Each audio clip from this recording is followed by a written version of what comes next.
Hey folks, welcome back to the Portable Gamer, welcome back to Farming Simulator 17, and welcome back to Dolnośląska Wieś, Poland. I'm telling you, man, I do okay with that name as long as I sneak up on it.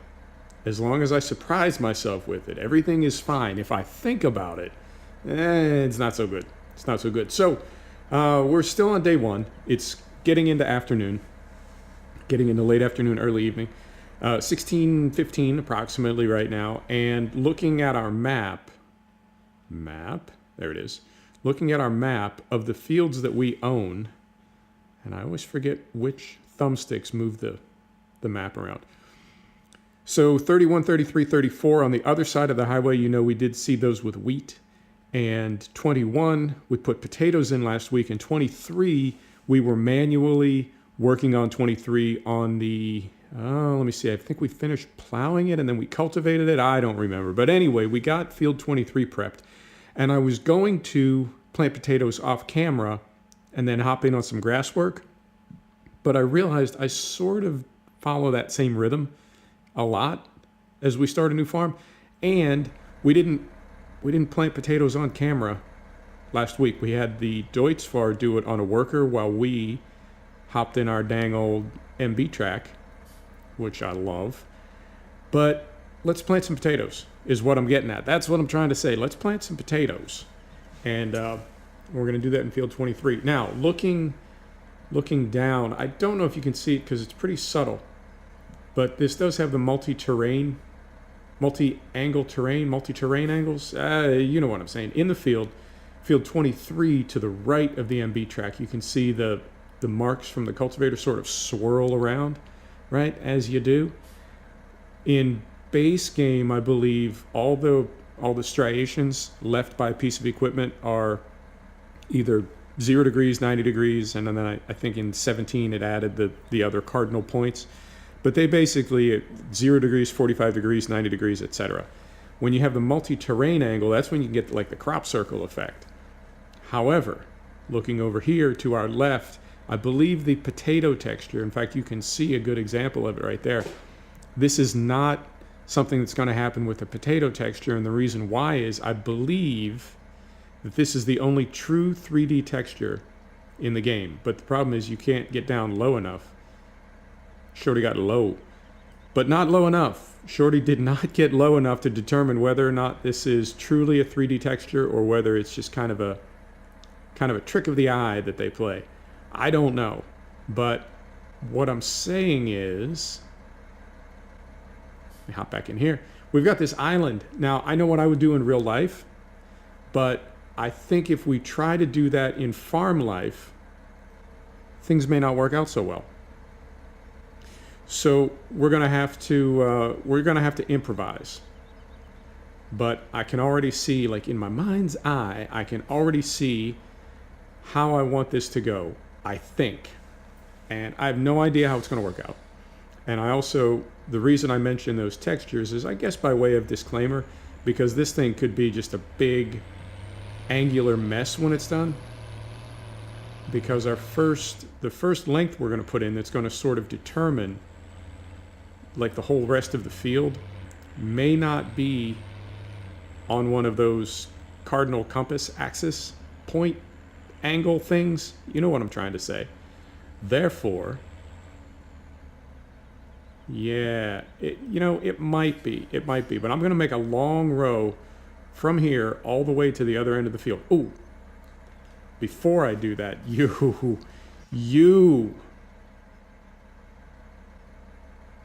I don't know what this is about. I mean, I like it. It annoys the hell out of me. It really bothers me, but I like it. What? Why? Oh, hey. And I have the strength of 10 men. I don't know if you knew that. And here's the best part. Every episode, every time I come into this farm, I pick these up, I put them on the other side of the field, I put it over here by the little tree, right? That'd be a nice little rock to sit on. Have yourself a sandwich for lunch or something. Drink your coffee. I put them over there, and sure enough, they come back. I don't get it. I mean, I guess it's got to mean something. Maybe that's like an in-joke to Polish farmers. I don't know.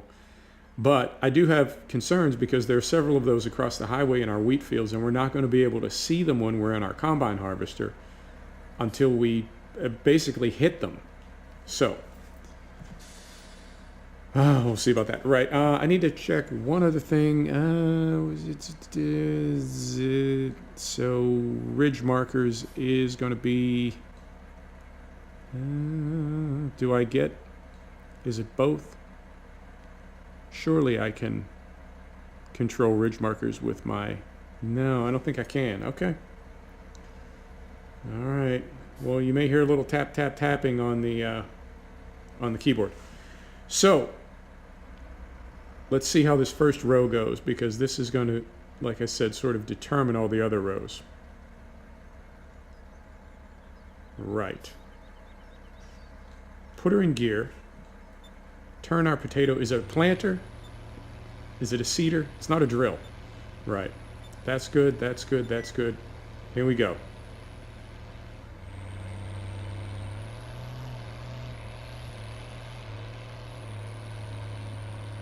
Yeah, that was my concern. Okay, you know what? It's not going to be the most immersive video in terms of, you know, visual, what have you. But what can you do, you know? We didn't make the game. We just play it. So now when I get down here, check my style. You ready?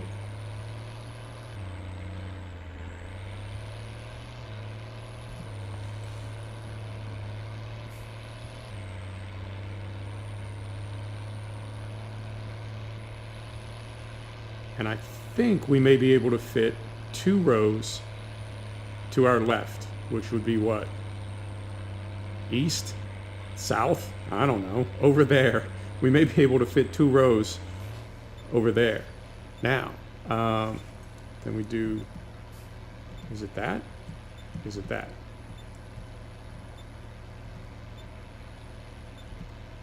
Interesting. Interesting.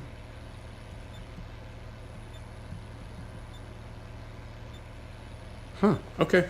So I guess the ridge markers only work when the thing is down. I don't know. I'm getting negative function on the whole ridge marker thing. We're going to drive through the corner of our neighbor's field. They don't mind. They don't mind. We're very close. I know in real life that would be like a terrible thing to do. I get it. Right. So we're going to sort out this ridge marker thing before we start our row here. So why is... Well, let's pull up a little bit and lower it and see if that helps. Sure enough. Sure enough. Okay.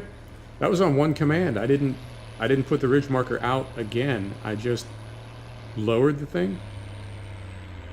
Come on, MB track. The power requirement for this seeder is 150 horsepower. Our MB track is exactly 150 horsepower. But you know what? I have episodes like this and I think, oh, ho, ho. But you know what? I'm keeping it. We're doing it. This is farming, yo. So I was thinking today, I've been thinking a lot, and I wanted to talk to you about it today. I've been thinking about end game in video games. And end game is kind of a weird concept. End game is a concept in games, in all games, not just in video games, but in all games. It's like an actual concept. Put that away. That's what's causing all the problems, by the way. The extra drag from the ridge marker, that's what's slowing us down. Right there to the edge of the field, and lift. So endgame is, it's a thing. It's not just the end of the game. It's a bigger concept than that. And what endgame is how a game concludes, I guess. It's not just how it ends. Oh, don't hit the fence. Don't hit the fence. We did, in fact, hit the fence. Endgame is not just the end of the game. It's a bigger concept than that. And if you follow some of the bigger games, Spider-Man, I guess, is a good recent example. Games that have a boss monster and a finish, that sort of explores or explains the concept of end game. Like, what is it that we're working toward? What are we doing here? And also, what actually happens? Like, what are the mechanics of that when we get there? And that's, you can apply that to any game. You can apply that to chess. Chess is known for having an opening and a mid game and an end game. So, what is the point? What are we doing here? Well, we're trying to corner or capture the king. Okay, fair enough. That's the end of the game. But how that happens and how that plays out is end game, right? You'll hear that term used in everyday life to refer to some type of an uncertain event. You hear it in business, you hear it in politics, and the expression is, what's the end game here? Like, what is it that we want to happen, and how is it going to happen? What are we doing here? So that term applies to, it actually comes from, and it certainly applies to games in general. And I was thinking of how it applies to video games, because unlike something like Solitaire or Monopoly, endgame is really critical in video gaming. It can sort of determine whether or not a game is successful. What is the end game? Is it satisfying? Is it too easy? Is it too hard? A lot of things. So I've really been binging on The Division, and The Division is an RPG game. So of course there is a reward system that is almost like, I swear, man, I feel like the little cocaine monkey just banging on his button. Give me another fix, man. Give me more of that cocaine.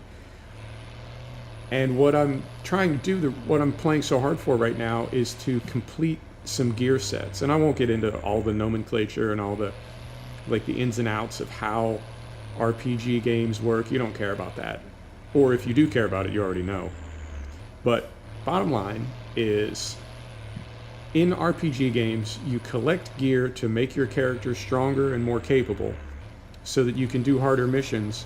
And very often you do harder missions because the bosses there drop better gear, which you can use to make your character, right? So there needs to be a taper. And it's actually, if there's any mathematicians in the house, is it a sine wave? Oh, you know what I mean. But the game starts, I wouldn't say easy, but it starts in a way that encourages you and gets you kind of, you know what I mean, gets you all pumped up. And then the middle of the game gets a little harder. And then the end of the game, I don't want to say it's easier, but it's not quite as tedious.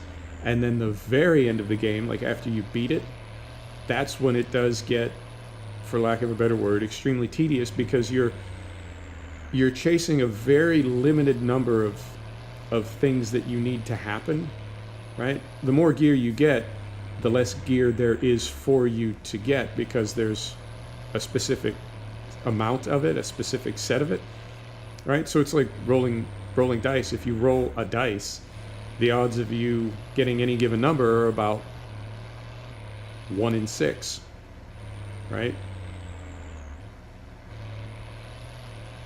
If you're looking to collect all the numbers on your first roll, you have a 100% chance, because you will get a number, right? You see what I mean? It's statistics. We hit the fence twice. You get what I'm saying? It's like poker. In poker, if you're waiting for a card, if it's a specific card, the odds of getting it are 1 in 52. If it's a specific suit, right, your odds are 12 in 52. If it's a specific, you get what I'm saying. I'm not good at explaining math, but you get exactly what I'm saying. I know you do. So And I think I may have just gone the wrong way, but we're going to risk it. Oh, too far. So let's say there's 100 pieces of gear in an RPG, specific gear, right? If you don't have any of them, the first time one drops, there's a 100% chance that you need it. By the time you have 99 of them, every time a piece of gear drops, there's a 1% chance that you need it. So it does definitely, you know, when you're past the end of the game, it does definitely get a little bit, I have to say, ridiculous. And that's tricky. And that's what I've been thinking about, because I don't know if some games are playable after you've played them, and yet some games are. And when I think about something like The Division or some of the big, like, classic RPG games, what I'm going to do here... Oh, man, I just keep hitting things today, and I really don't like when I hit things. What did I hit this time? Well, I hit twice. All right, now we got problems. Because if we get caught in this tree... What am I caught on? Oh, dear. Hang on.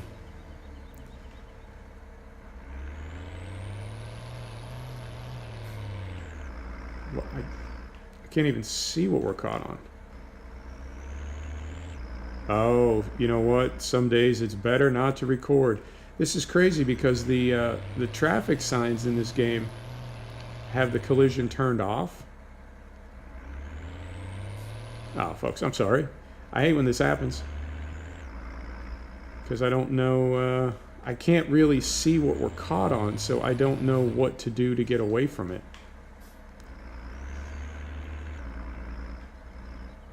I guess it's this little thing right here? Really? Well, okay. Yeah, like I said, I'm a bit perplexed because the traffic signs have the collision turned off on the narrow roads. Well, this is just a little bit silly.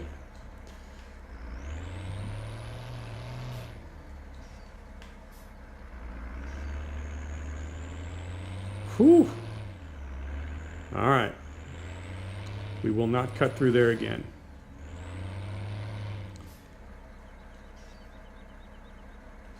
So the classic fantasy role-playing RPG games that you play, you know, for years and years. I mean, they drop DLC for them, and they add content, and they add new loot for you to go out and chase and try to find. But for the most part, those games are just playable. But I wonder, are they really, or are they actually addictive? Right? So, I mean, we don't really have room to talk, us farmers, because we play this silly farming game for hundreds or thousands of hours a year. We don't really have room to talk. So I'm not complaining. I'm not, like, putting anybody down. I'm just making the observation that in RPG world, chasing those obscure items, those rare items, is part of the game. And it is, I have to say, I think sometimes maybe not really a ton of fun. I mean, I can tell you where I am in the Division right now. I'm just trying to complete a couple gear sets. But the game is not, like, on a daily basis. Not necessarily a lot of fun at this point because it's kind of repetitive. And again, really repetitive? How many hours have I farmed? How many times have I driven a truck in ETS? Isn't that repetitive? It is, but it's different. And I'm not defending it. You know, neither one is better or worse. Neither one is good or bad. They're just video games, and everybody's got their own particular brand of vodka, so that's cool. But I guess coming at it from another angle, you look at something like a racing game. I don't know how many laps I have at the Nürburgring, the Nordschleife. I don't know how many laps I have in every racing game that I've ever played or owned. Probably thousands of laps of the Nürb. And you know what? I could drive it right now. It's that good. It's that classic. There's nothing else like it in the world for real racing, you know, in terms of like an actual real life thing. And it's also a blast in most good race sims now, and just about every race sim. I mean, it's like you gotta have it. You gotta have the nerve. So I think somebody could look at that and say, well, haven't you driven that before? And it's like, yeah, man, but you got to get it just right. You got to get it just right. And you can turn an amazing time. Let me turn this off. You can turn an amazing time, and it's a very satisfying feeling to do it on a track that is that, we're really crossed up here, that is that challenging. So, like I said, I'm not like putting anybody down or saying, you know, this is right or that's right or whatever. I'm just making the observation that some games, I think, really do lend themselves to enjoyably being played repeatedly, and it could be because there is no gimmick. You know, there's no gimmick to a racing sim. You just race. You know what I mean? There is no end game. And perhaps that's the reason why they have such amazing legs. But then I got to thinking about, what if there were Grail tractors in Farm Sim? Now, I know that could never work because of the mod community. They would essentially have to take mods away from the game for there to be extremely rare, did I say that right? Extremely rare gear. Yeah, you get it. But the way the game works now, I mean, anybody who plays Farm Sim knows how to cheat in money. So you can have all the money you want. And all the equipment is available. There's no levels. Every piece of equipment is available to everybody who has the money to buy it, and you can use it.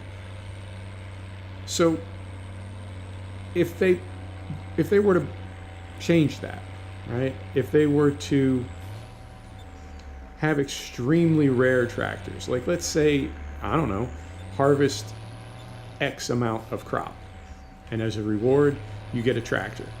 The better you do, or the harder your difficulty setting is, the higher level a tractor that will be. And then within that drop, there's a possibility of it being a legendary tractor or whatever, right? High-end tractor. I'm using terms from the Division just to keep it simple. So now we've got a little bit more to sort of aim for. The problem is, like I said, the only way to implement that would be to take out mods, because people would make amazing mods and say, well, this is available. You don't have to wait to earn this. You don't have to like do anything special or unique to earn this. You just get it.